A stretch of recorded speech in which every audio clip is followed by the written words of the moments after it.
Okay, so Gay-Lussac's law.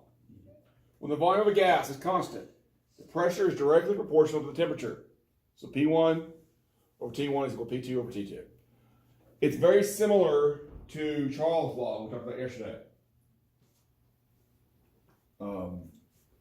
Mathematically, you solve it the same. Our pressures can be in any unit. It just has to be consistent across the equation. Temperatures have to be in what? Kelvin. Okay. Yes, temperatures have to be in Kelvin. Also, be sure you convert all those. You've seen this law in action before. Take one of those inflatable pool loungers or whatever, and you air it up, sit outside, heats it up, sun heats it up, and all of a sudden it's more inflated than it was. That's because the heat from the sun causes the pressure inside of it to increase and push tighter against the container. So temperature increases, so the pressure. Mm-hmm. Temperature So increase. volume stays the same. There you go. Also, people that do camp or hike or backpack, there's a tool you can use called a fire piston. It's a tube, it's usually glass or acrylic plastic, and it has a plunger that you slam down and it'll ignite a piece of cotton in the bottom to start fires with. Do you have a question, Hannah? No. Okay. I have a comment. I'll say it later. Wait, can you give me an example Of how the volume would stay constant? if you have a rigid container. Like that. So, like, if I have this bottle and it's sealed, there's a fixed amount of air in here, right? Right. There are 600 milliliters. Okay? If this were metal and I heat it up, the pressure inside here is going to increase. Okay? Okay. Proportionally to, then the pressure is going to increase proportionally to whatever, however much you increase the temperature. Okay. If I cool it off, same thing.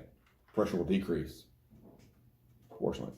If this were a variable size container, and so I could pressurize it by either adding more air or making the container smaller to make it the pressure larger, it would increase the temperature. Okay. Any questions? All right. Number one on the worksheet. You do the worksheet.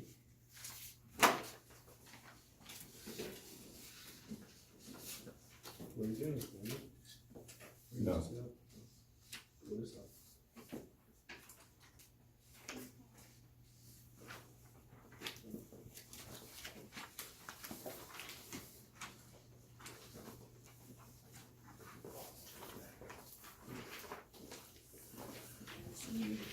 Okay.